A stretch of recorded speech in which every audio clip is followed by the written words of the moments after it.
Quand il s'est retrouvé en face de Roland, Becker étant un petit peu un maniaque manuel, il démontait des montres qui ne remontaient pas, tout ça, il est tombé en face d'un génie manuel, qui avait une passion pour les voitures aussi, comme lui-même, puisque Jacques, il avait toutes ses voitures dans des garages de Paris qu'il ne revendait pas.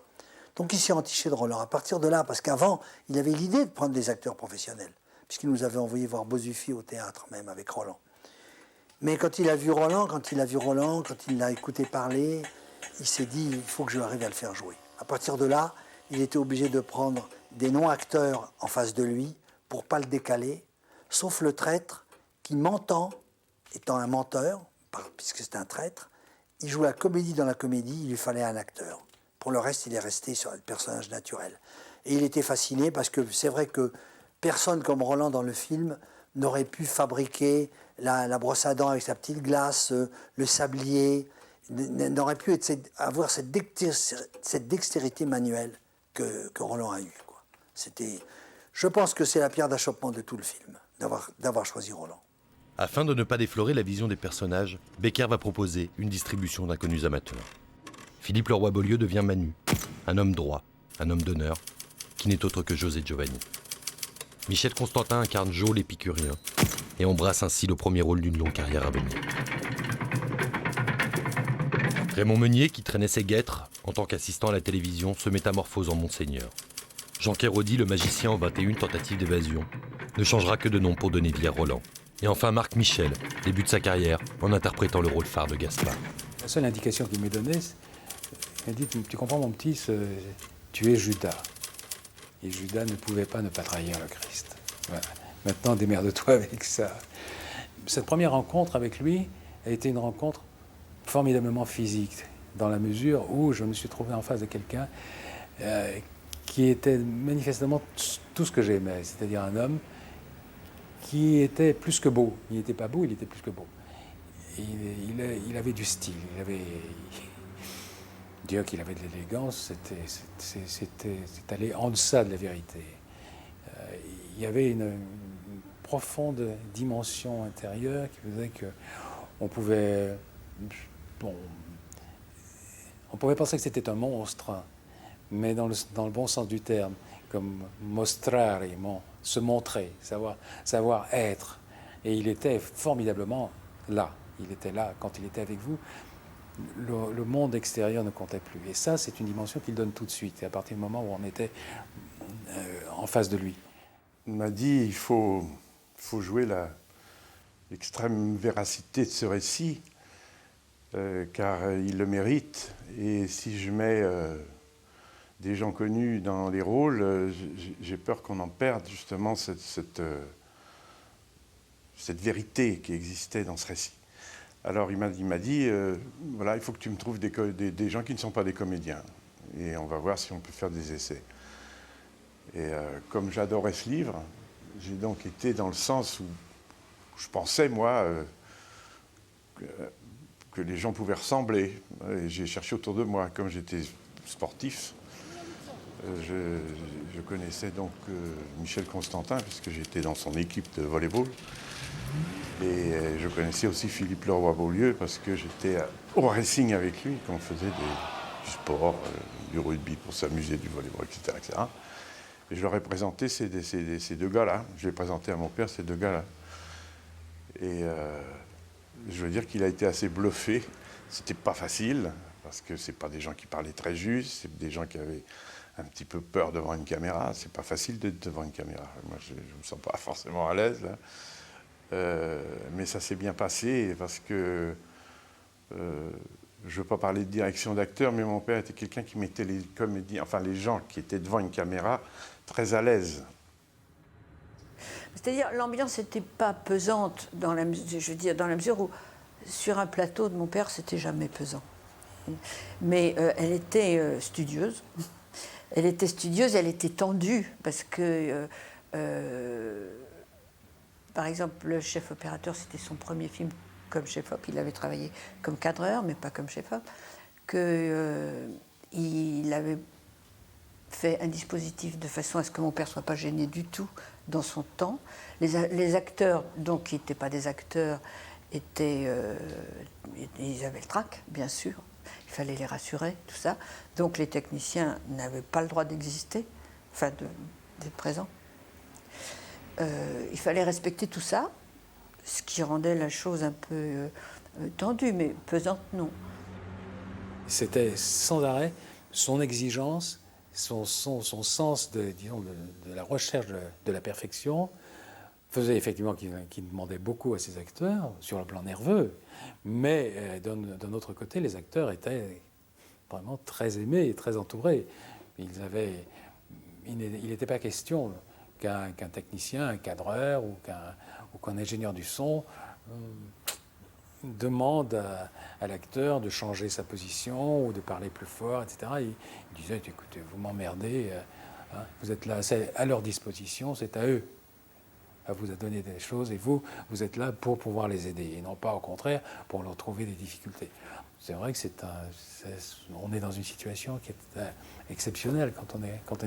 Ah là là, c'était terrible. On est même allé tourner dans des salles pratiquement inaccessibles. C'est-à-dire que pour y aller, il fallait ramper dans des tunnels, parce qu'il y avait des tunnels du Fort d'Ivry qui étaient quasiment éboulés. Il y avait la voûte, et puis sous la voûte, il y avait des tas de cailloux qui venaient de je ne sais pas d'où d'ailleurs, je ne sais pas, à la longue. Et alors, il restait ça d'espace pour passer. Donc on rampait là-dedans pour arriver dans une autre salle de l'autre côté. Et là, je me souviens ça, alors, des vols de chauves-souris qui nous arrivaient dessus, parce qu'on les dérangeait, bien sûr, avec la lumière et tout. Et elles étaient complètement... on avait des vols de chauves-souris qui arrivaient comme ça, donc on rampait dans les tunnels pour aller dans une salle. Non, c'était un tournage difficile. C'était pas évident quand même. La préparation en elle-même, si vous voulez, ça a été bien préparé, je ne dis pas le truc, mais ça a été quand même à chaque fois un peu une découverte. Quand j'étais repéré tous les souterrains du Fort d'Ivry, que j'ai emmené mon père là-bas, en lui montrant, voilà, il faut qu'on fasse un égout, parce que ça, on ne pourra jamais aller tourner dans un véritable égout, c'est l'enfer. Même des égouts désaffectés, ça va être épouvantable. Donc il faut refaire l'égout. Par contre, on a des souterrains là qui correspondaient, parce que j'avais été visiter avec un permis, etc., la santé, et j'avais vu les sous-sols de la santé qui correspondaient exactement au sous-sol qui existait au Fort d'Ivry. Les descentes, les trucs, ça. Alors on a fait des arrangements là-dedans. On l'a fait difficilement, mais il voulait que ça soit simple. C'est 4 types qui veulent s'évader, qui risquent beaucoup aux assises, et qui veulent simplement s'évader. Mais ce qui était faux, évidemment, ce qu'on ne pouvait pas savoir sur le moment, c'était de penser qu'en faisant un trou, un tunnel, et on allait effacer complètement le passé, ce qui nous avait amené là. Ça serait trop facile de penser ça, quoi. On ne peut pas... Alors moi, si ça avait... Pourquoi je dis que c'est une chance? Parce que si ça avait réussi, qu'est-ce que j'aurais fait? Je me serais précipité à Nice pour essayer de flinguer le type qui avait tué mon frère. Voilà. Après, j'aurais quoi? Pour survivre, j'aurais été obligé de faire quelques braquages. Et puis, recherché par toutes les polices, et on m'aurait repris ou abattu.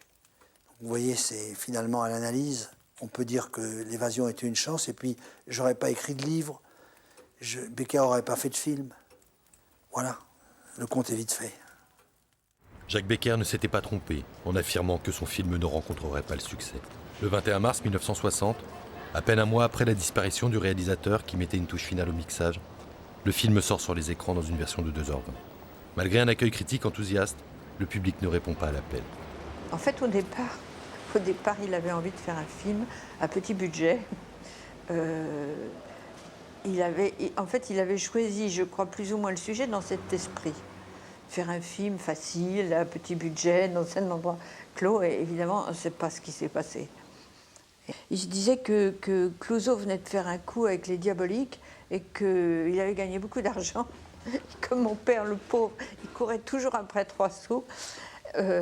Il s'était dit, je vais faire un truc pareil, je vais faire un petit film, En plus, il était très influencé par... il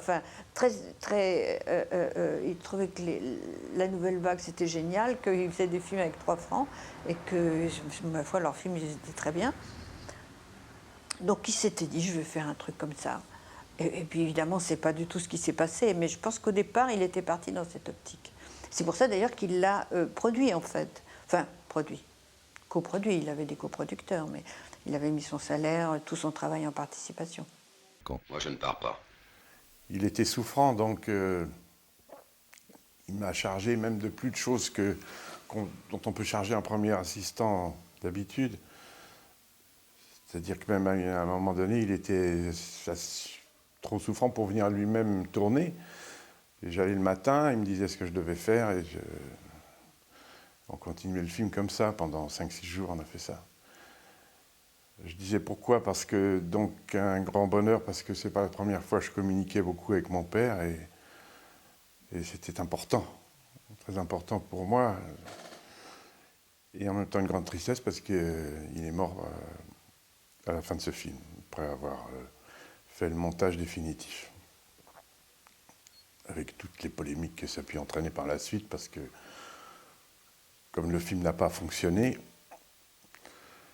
au niveau public quand il est sorti, après il s'est bien rattrapé, mais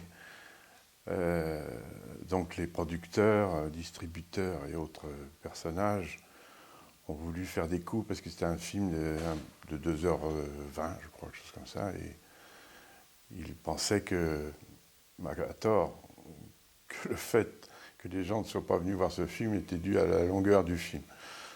Absolument pas. Il y a des phénomènes qui existent comme ça. Casque d'or, pour ne citer que celui-là. Casque d'or est un film qui n'a absolument pas fait d'entrée quand il est sorti, sauf en Angleterre, où il avait très très bien marché, mais en France, il n'a pas été reconnu. Et puis vous voyez ce qu'est devenu ce film, qui maintenant est devenu le chef-d'œuvre comme Le Trou, comme les peintures de Modigliani, comme tout ce qu'on a malheureusement souvent, on reconnaît les gens lorsqu'ils ne sont plus là, et leur œuvre.